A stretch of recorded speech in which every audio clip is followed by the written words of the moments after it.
نحمده ونصلي على رسول الكريم اما بعد بسم الله الرحمن الرحيم يسألونك عن الانفال قل الانفال لله والرسول فاتقوا الله واصلحوا ذات بينكم واطيعوا الله ورسوله ان كنتم مؤمنين۔ سورۃ الانفال مدنی ہے، اس میں کل 75 آیات اور 10 رکوع ہیں۔ دوسری مدنی صورتوں کی طرح اس میں شرعی احکام کے بیان کو خصوصی اہمیت دی گئی ہے۔ ایک بات تو آپ کے سامنے واضح ہو گئی کہ مکی صورتوں میں عقائد کا ذکر ہوتا ہے۔ 3 چیزیں جو میں نے عام طور پہ بیان کرتا ہوں، توحید، رسالت اور آخرت کے حوالے ہوتے ہیں، اور مدنی صورتوں میں تشریعی احکام ہوتے ہیں، نماز کیسے پڑھنی ہے، روزہ کیسے رکھنا ہے، زکوٰۃ کیسے دینی ہے، غلط کاموں سے کیسے بچنا ہے، نیکی کا حکم کیسے کرنا ہے، برائی سے کیسے بچنا ہے، جنگیں کیسے کرنی ہے، یہ مدنی صورتوں کا موضوع ہے۔ چنانچہ اس وقت کے اندر خاص طور پر جہاد فی سبیل اللہ کا موضوع اور اس میں بہت نمایاں جو احکامات ہیں ان کا ذکر ہے۔ یہ سورت غزوہ بدر کے بعد نازل ہوئی۔ تاریخ اسلام میں جتنے بھی غزوات ہوئے ان سب کی ابتدا غزوہ بدر سے ہوئی۔ اس غزوہ میں اللہ کی نصرت کا دیکھتی آنکھوں سے مشاہدہ کیا گیا، معائنہ کیا گیا۔ صحابہ نے اپنی آنکھوں سے دیکھا کہ اللہ رب العزت کی ذات کیسے ان کی مدد کرتی ہے، کیسے ان کے ساتھ نصرت کرتی ہے، اور ایک چھوٹے سے لشکر نے اپنے سے کئی گنا بڑے لشکر کو ذلت امیش شکست سے دوچار کیا۔ اس صورت کی ابتدا مال غنیمت کا حکم بیان کرنے سے ہوئی، کیونکہ اس کی تقسیم کے بارے میں مسلمانوں میں اختلاف ہو گیا تھا۔ اس کے بعد مومنوں کی صفات کا ذکر ہے۔ انما المؤمنون الذين اذا ذكر الله وجلت قلوبهم واذا تليت عليهم آياته زادتهم ایمانا وعلى ربهم يتوکلون، کہ اللہ کی خشیت تلاوت سے، قرآن سے ایمان کی زیادتی ہوتی ہے، رحمان پر توکل کرتے ہیں، نماز کی حفاظت کرتے ہیں، خشوع خضوع کا اہتمام کرتے ہیں، اللہ کے بندوں کے ساتھ احسان کرتے ہیں۔ اور پھر اگلی آیات میں غزوہ بدر کی تفسیر ہے۔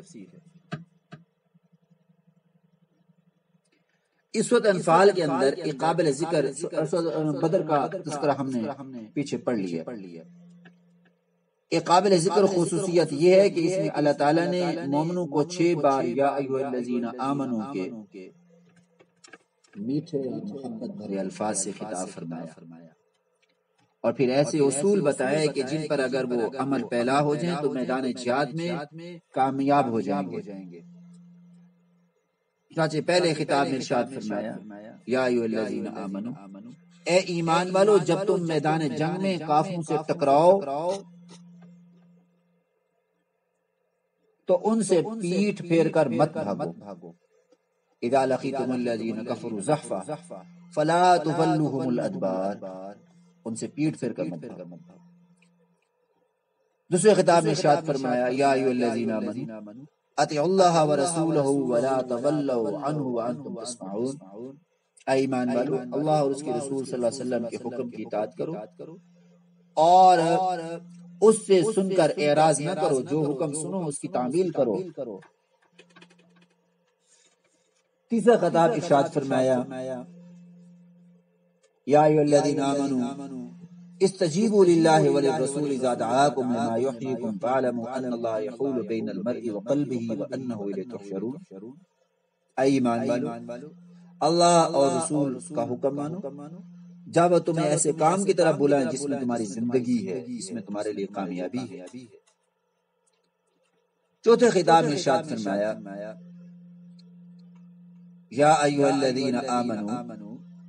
ان تتقوا اللہ یجعل لکم فرقانا، اس سے پہلے ارشاد فرمایا یا ایھا الذین آمنوا لا تخونوا اللہ والرسول وتخونوا اماناتکم، کہ اے ایمان والو اللہ اور رسول سے خیانت مت کرو اور آپس کی امانتوں میں جان بوجھ کر خیانت نہ کرو۔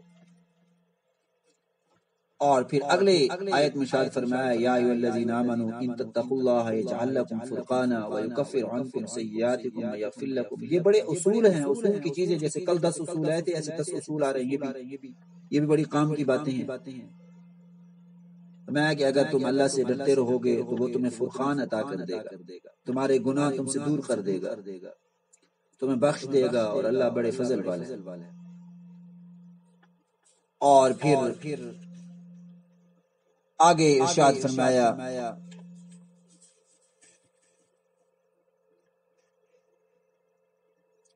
یا ایھا الذین آمنوا اذا لقیتم فئۃ فاثبتوا واذکروا اللہ کثیرا لعلکم تفلحون۔ اے ایمان والو، جب تم کسی جماعت سے تمہارا مقابلہ ہو تو ثابت قدم رہو، اللہ کو بہت یاد کرو تاکہ تم کامیاب ہو جاؤ، اور اللہ اور اس کے رسول کے حکم پر چلو، اور آپس میں جھگڑا نہ کرنا ورنہ تم بزدل ہو جاؤ گے اور تمہاری ہوا اکھڑ جائے گی۔ فتفشلوا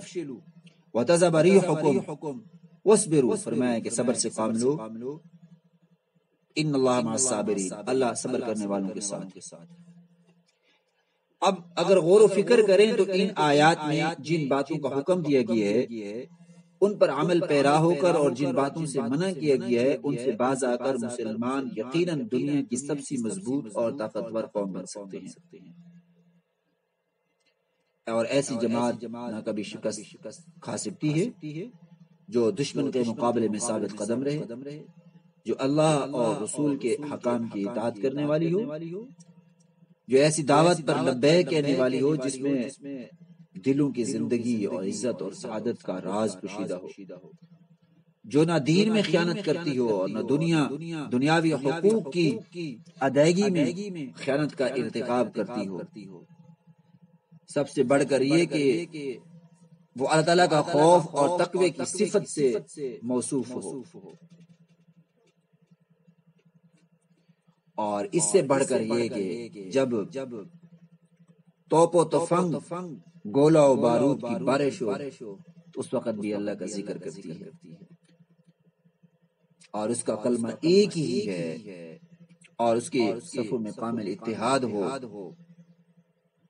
اور وہ کسی بھی قسم کے نفسیاتی، سماجی، گروہی تنازعات اور اختلافات میں مبتلا نہ ہو، ایسی جماعت کامیاب ہے۔ اب خود غور و فکر کر لیں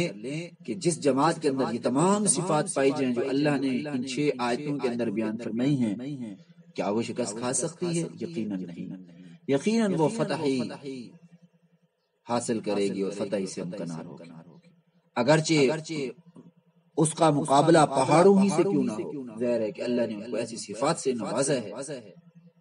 جن صفات کی وجہ سے وہ کامیاب ہو جائے گی، ان کا استقلال، ان کا استقامت پہاڑ جیسا ہوگا، ان کا حوصلہ پہاڑوں جیسا ہوگا۔ یہی وجہ تھی کہ صحابہ جب میدان جہاد میں نکلتے تھے تو تعداد میں قلیل ہوتے تھے، لیکن ان کا ایمان، ان کی استقامت، ان کا ولولہ، ان کی بہادری، ان کا جوش ایمانی پہاڑوں سے بھی اوپر، ایک آدمی سینکڑوں لوگوں کو قتل کر دیتا تھا۔ یہ کیا تھا؟ یہ اللہ پر تقوی، اللہ کا ڈر، اللہ کی خشیت، نمازوں کا اہتمام، سنت کی پابندی، رسول اللہ صلی اللہ علیہ وسلم سے محبت، اپنے فیصلوں پر اللہ کے رسول کے فیصلوں کو ترجیح دینا،